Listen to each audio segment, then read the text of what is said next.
అఖిలభువనదీపం భక్తచిత్తాభ్యసూర్యం సురగుణమునిసేవ్యం తత్వమస్సాదిలక్ష్యం హరిహరసుతమీశం తారక బ్రహ్మరూపం శబరిగిరినివాసం భావయే భూతనాదం.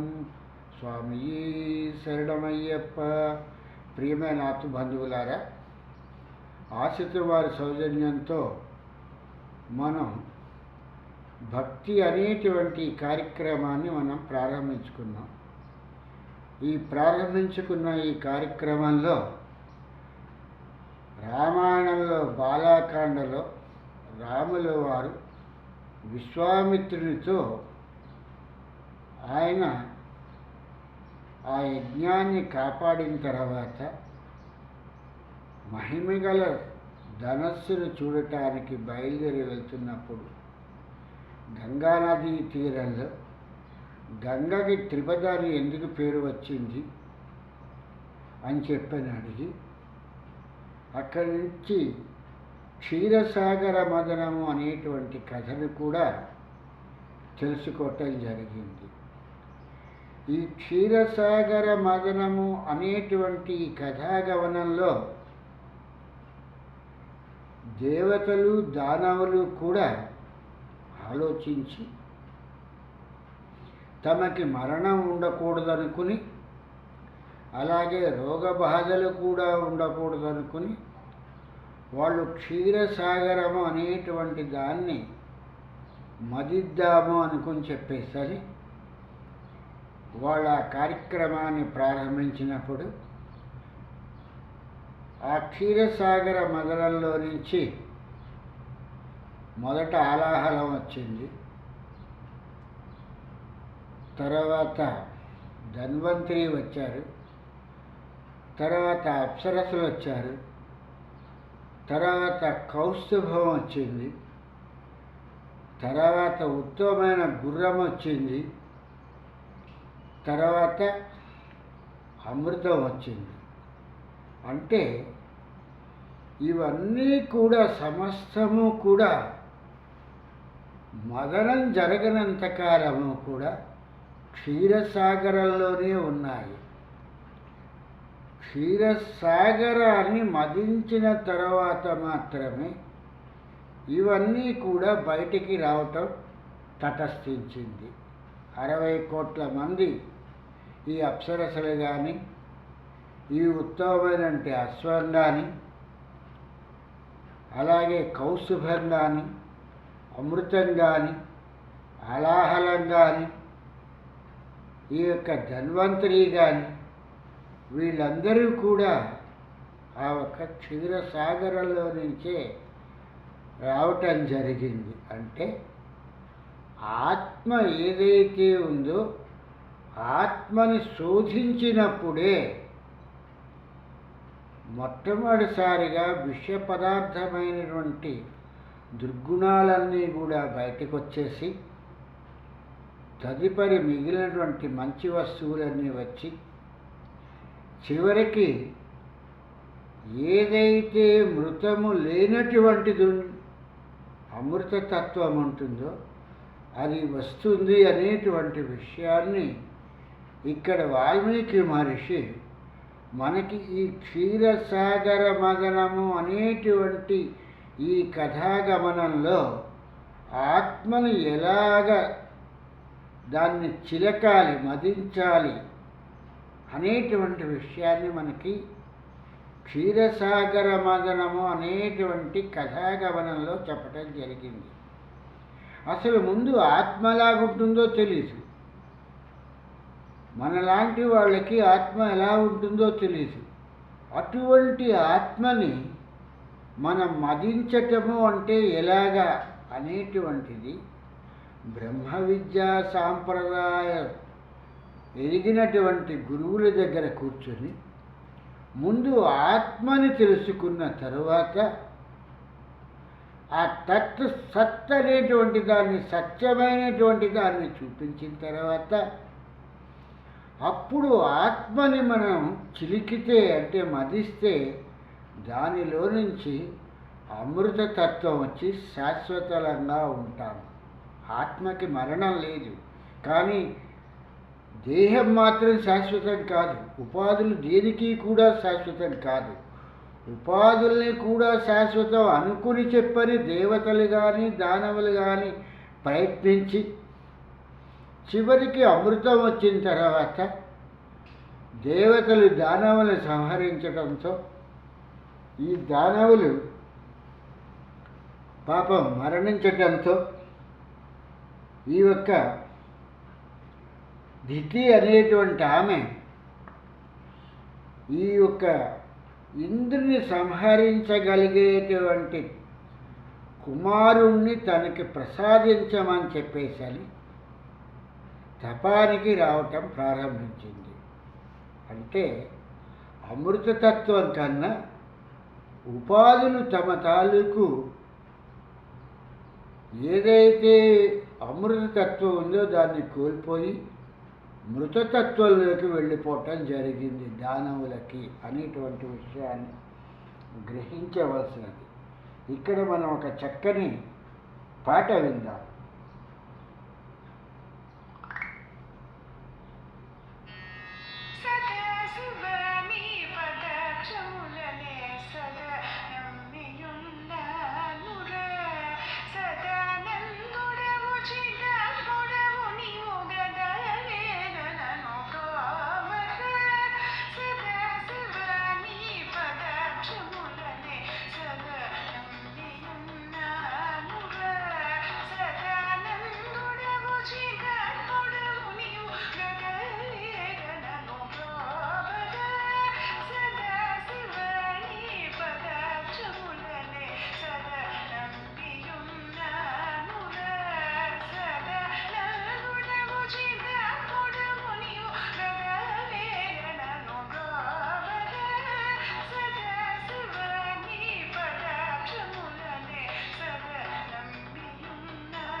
ఓ రామభద్ర, ఆత్మతత్వాన్ని తెలుసుకోకుండా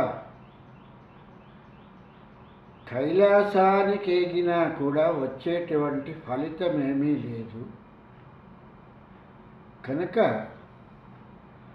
ఆత్మతత్వము అనేటువంటి దాన్ని తెలుసుకుంటే ఆత్మ అంటే ఏంటి, ఆత్మ ఎలా ఉంటుంది, ఆత్మకున్నటువంటి తత్వమేమిటి, ఆత్మని ఎలా మదించాలి అంటే ఎలా దాన్ని చిలకాలి అనేటువంటి విషయం తెలిసినప్పుడే అది అమృతతత్వానికి దారితీస్తుంది తప్పితే అలా కాకుండా ఎన్ని యజ్ఞక్రతువులు చేసినప్పటికీ కూడా ఆత్మతత్వము తెలియనప్పుడు బూడిదలో పోసినటువంటి పన్నీరే అవుతుంది తప్పితే ఏ క్రతువులు కూడా ఆ ఒక్క ఉపాధులను కాపాడలేవు అనేటువంటి విషయాన్ని ఇక్కడ గ్రహించవలసినటువంటి విషయం. ఇక్కడ దేవదానవులు చేసినటువంటి విషయం ఏంటంటే ఆత్మతత్వాన్ని పూర్తిగా వీళ్ళు తెలుసుకోకుండా క్షీరసాగర మదన అనేటువంటి దాన్ని సాగించి అమృతం వస్తే వాళ్ళకేదో మృత్యు ఉండదు అని చెప్పారనుకున్నారు. కానీ ఈ దైత్యులకి దేవతల మూలంగా అపమృత్యువే సంభవించినది. కనుక ఆత్మకి మరణం లేదు, ఆత్మ శాశ్వతమైనటువంటిది. కానీ ఉపాధులు శాశ్వతం కాదు. ఇక్కడ గ్రహించవలసినటువంటి విషయము. ఇటువంటి పరిస్థితుల్లో తన కుమారులైనటువంటి ఈ దైత్యులు, ఈ దానవులు అనేటువంటి వాళ్ళు చనిపోవటంతో దితి అనేటువంటి ఆమె ఈ ఇంద్రుడి మూలంగానే కదా నా తాలూకు కుమారులందరూ కూడా సంహరించబడి నశించిపోయారు. కనుక ఇంద్రుణ్ణి సంహరించగలిగేటువంటి పుత్రుణ్ణి నేను తపస్సు చేసి నా గర్భస్థ శిశువుగా నేను కంటాను అని చెప్పేసి అనుకుని ఈ యొక్క దితి తన తాలూకు భర్త అయినటువంటి ఈ యొక్క మారీచ మహర్షి తాలూకు కుమారుడైనటువంటి కాశ్యప మహర్షి దగ్గరికి వెళ్ళి, మహానుభావ, ఇప్పుడు నేను పుత్రశోకంతో ఉన్నాను. నా పుత్రులందరినీ కూడా దేవతలు సంహరించారు. అందువలన తీవ్రమైనటువంటి బాధతో ఉన్నాను. కనుక నాకు ఈ దేవతలకి అధిపతి అయినటువంటి ఇంద్రుణ్ణి సంహరించగలిగేటువంటి ఒక చక్కని పుత్రుణ్ణి కందామని చెప్పేసి అనుకుంటున్నాను. కాబట్టి ఈ కరటానికి నేను ఒక తపస్సు చేద్దాము అని చెప్పేసి అనుకుంటున్నాను. ఈ కఠోరమైనటువంటి తపస్సు చేసేటప్పుడు మీ తాలూకు ఆజ్ఞ కావాలి. కాబట్టి అందుకు మీ దగ్గరికి వచ్చి, ఓ మారీచిపుత్ర కశ్యప, నాకు అనుజ్ఞనివ్వవలసినది అని చెప్పేసని ఈ దితి ఈ కాశ్యపుని ప్రార్థించటం జరిగింది. దానికి దితి పలుకులు విన్నటువంటి కాశ్యప మహర్షి, ఓ రామభద్ర, చాలా సంతసించి, నిజమే, నీ పుత్రులను దేవతలు సంహరించారు కాబట్టి నీ కోరిక సరైనటువంటిది అని చెప్పేశాను. ఒక 10 సంవత్సరముల కాలము నీవు ఘోరమైనటువంటి తపస్సు చెయ్యి, శాస్త్రసమ్మతమైనటువంటి తపస్సుని ఆచరించు. ఈ 10,000 సంవత్సరాలు నీవు ఈ తపస్సు చేస్తూ సద్గుణశాలివై నీవు ఈ యొక్క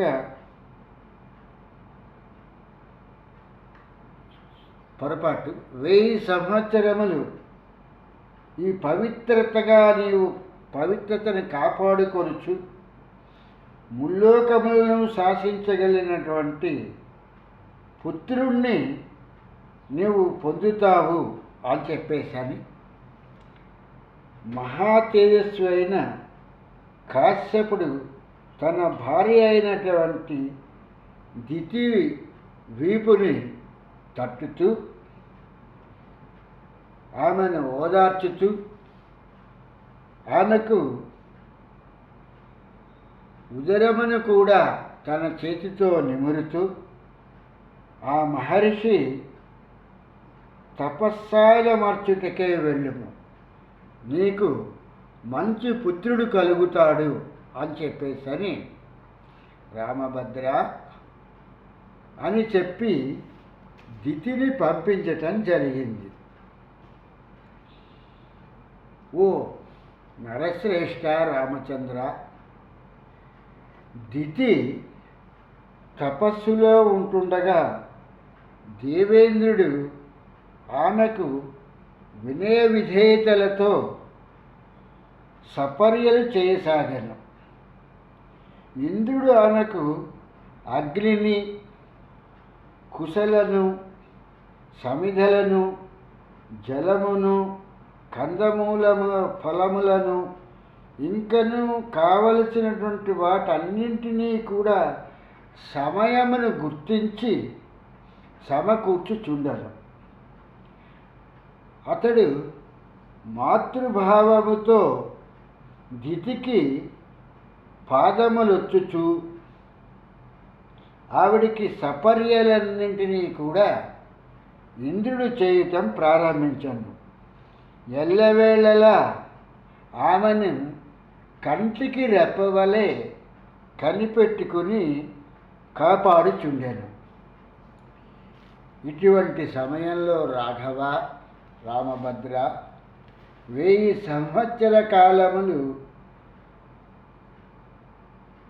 ఇంకా తపస్సు చేయవలసి ఉండగా ఒక 10 సంవత్సర కాలము ఆమెకి మిగిలి ఉండేను. అంటే 990 సంవత్సరములు పూర్తి అయ్యటంతో ఆ 10 సంవత్సరముల కాలాన్ని ఆవిడ ఇంకెంతకాలము అని ఈ దితి అనుకొని ఆమె ఇంద్రుడు చేస్తున్నటువంటి సపర్యలకు ఆనందించి, నాయన, మీ తండ్రి గారైనటువంటి కాశ్యపుడిని, మీ తాతగారైనటువంటి మరీచపుత్రుడైనటువంటి కాశ్యపుడిని నేను ఒక వరం కోరుకున్నాను. క్షీరసాగర మదనంలో నీవు నా పుత్రులను దైత్యులందరినీ కూడా నువ్వు సంహరించేశావు కనుక నిన్ను సంహరించగలిగినటువంటి పుత్రుణ్ణి నాకు ప్రసాదించమని చెప్పేసరి మీ తండ్రి గారిని కశ్యప మహర్షిని కోరటం జరిగింది. ఆయన నాకు వరాన్ని అనుగ్రహించి ఈ యొక్క తపస్సును 1000 సంవత్సర కాలంలో చేయమన్నారు. ఇప్పుడు 990 సంవత్సరములు పూర్తయిపోయింది. ఇంకా మిగిలినటువంటిది ఆ ఒక 10 సంవత్సరముల తపస్సు పూర్తయిపోతే నాకు నిన్ను సంహరించగలిగినటువంటి పుత్రుడు కలుగుతాడు.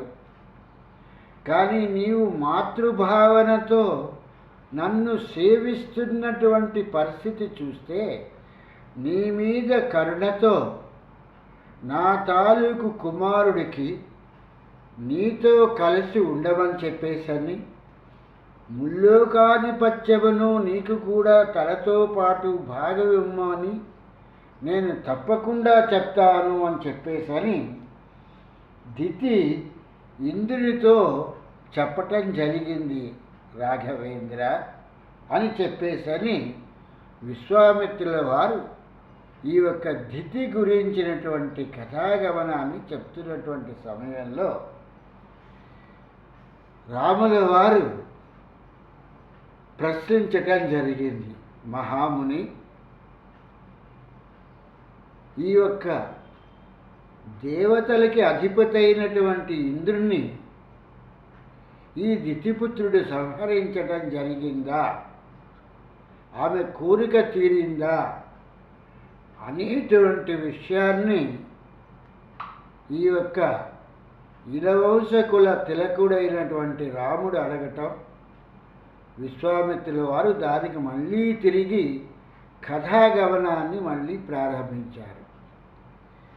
ఇలా మాట్లాడుతూ ఉన్నటువంటి సమయంలో పగటి భాగంలో దితికి నిద్ర ముంచుకు రావటంతో ఆవిడ శయ్య మీద పడుకునేటప్పుడు, అంటే మంచం మీద పడుకునేటప్పుడు కాళ్ళు పెట్టేటువంటి వైపున తల భాగాన్ని, తల పెట్టేటువంటి వైపున కాళ్ళ భాగాన్ని పెట్టి ఆ శయ్య మీద పడుకోవటంతో అప్పటి వరకు కూడా ఆవిడ ఎంతో పవిత్రంగా కాపాడుకుంటూ వస్తున్నటువంటి వ్రతభంగము జరిగి అశుచి అవటంతో ఆవిడ అలాగే నిద్రపోవటం సంభవించింది. అటువంటి సమయంలో ఈ ఇంద్రుడు తన తాలూకు వజ్రాయుధాన్ని తీసుకుని ఆ దితి గర్భంలోకి ప్రవేశించి ఆ పిండాన్ని ఇతను భాగములుగా నరకటం జరిగింది. ఇక్కడ ఒక చిన్న పొరపాటు ఉన్నది. ఆ పొరపాటుని సరిదిద్ది చెప్పటం జరుగుతోంది. ఇంద్రుడు 7 భాగాలుగా అన్నట్టుగా 7 ముక్కలుగా ఆ ఒక్క పిండాన్ని నరకటం జరిగింది అని అన్నారు. 7 ముక్కలుగా జరిగితే 8 ముక్కలు అవుతాయి, 8 మంది వస్తారు. కనుక వచ్చినటువంటి వాళ్ళు 7గురే కాబట్టి 7గురు ఉద్భవించేటట్లుగా తను ఆ ఒక గర్భస్థ శిశువుని ఖండించటం జరిగింది. ఆ ఖండిస్తున్నటువంటి సమయంలో ఆ గర్భస్థ శిశువు మమ్ము ఖండించకు ఖండించకు అని చెప్పేసని, అన్నయ్య మమ్మల్ని సంహరించకు సంహరించకు అని చెప్పేసని ఆ గర్భస్థ శిశువు ఏడుస్తూ ఉన్నా కూడా ఇంద్రుడు దాన్ని లెక్కించకుండా తన మాతృగర్భంలో ఉన్నటువంటి శిశువును 7 భాగాలుగా ఈయన ఖండించడం జరిగింది అనేటువంటి విషయాన్ని ఇక్కడ విశ్వామిత్రుల వారు రాముడికి చెప్పటం జరుగుతున్నటువంటి విషయము. రామభద్ర, ఇలాగా దితి తాలూకు గర్భస్థ శిశువుని 7 భాగాలుగా చేయటం జరిగింది. ఆ పిల్లలు, ఆ గర్భస్థ శిశువులు ఏడుస్తూ ఉంటే ఆ దితి మేల్కొని జరిగిన దాన్ని గ్రహించి ఆవిడ చూస్తున్నటువంటి సమయంలో ఇంద్రుడు ఆమె గర్భస్థంలో నుంచి బయటికి వచ్చి, అమ్మ, ఇప్పటిదాకా నీవు శుచిగా ఉన్నావు, ఇప్పుడు మాత్రమే నీవు అశుచివయ్యి కాళ్ళు పెట్టవలసినటువంటి వైపు తలపెట్టి, తల పెట్టవలసినటువంటి వైపు కాళ్ళు పెట్టి, నీ తాలూకు వెంట్రుకలని కాళ్ళ భాగానికి అవి తగులుకోవటం మూలంగా, అవి ఉండటం మూలంగా నువ్వు అశుచివైనావని నీ గర్భంలోకి నేను ప్రవేశించటం జరిగింది. ప్రవేశించి నన్ను సంహరించేటువంటి వాడు నిజంగానే పుడితే సంహరిస్తాడు, మా తండ్రి గారి తాలూకు జీవనతో, కనుక అతను ఉద్భవించకుండానే నేను 7 భాగాలుగా నేను వాటిని ఖండాలుగా చేయటం జరిగింది అనేటువంటి విషయాన్ని ఆ ఒక దితికి ఈ ఇంద్రుడు చెప్పటం జరిగింది. రామభద్ర, ఇలాగా 7 ముక్కలైనటువంటి ఈ గర్భస్థ శిశువు రోధిస్తున్నటువంటి సమయంలో ఈ విషయాలన్నింటినీ కూడా చూస్తున్నటువంటి దితిని ఇంద్రుడు క్షమించమని చెప్పేసరి ప్రార్థించటంతో దితి నివ్వెరపోయి చూస్తూ ఉండిపోయింది రామభద్ర. మిగిలినటువంటి విషయాలను మనం రేపు తెలుసుకుందాము. ఆ తర్వాత ఆ 7 ముక్కలైనటువంటి ఆ ఒక పిండము ఏమైనది అనేటువంటి విషయాన్ని ఇక్కడ ఇంద్రియాలకి అధిపతి అయినటువంటి ఎవరైతే ఇంద్రుడు అనేటువంటి వాడు ఉన్నారో ఆ ఇంద్రియాలకి అధిపతి అయినటువంటి వాడిని జయించటము అనేటువంటిది అది అంత సంభవమైనటువంటి విషయం కాదు. కాబట్టి ఈ విషయాల్ని ఆ వెంకటనాథుడి తాలూకు అనుగ్రహంతో, ఆ వెంకటనాథుడి తాలూకు కృపతో రేపు మళ్ళీ మనం తెలుసుకుందాము. అంతవరకు ఆ స్వామి అనుగ్రహంతో నయన కాంతుల వెలుగులోన దారి చూపవయా అని చెప్పేసని ఆ ఒక కనుల కాంతిలో మన తాలూకు జీవన్మార్గాన్ని చూపించి మనం చేరుకోవలసినటువంటి గమ్యాన్ని చేరుకునేటట్లుగా చూడవలసినదిగా అయ్యప్పను శరణాగతులమై వేడుకుందాము. స్వామి శరణం, స్వామి శరణం, స్వామియే శరణమయ్య.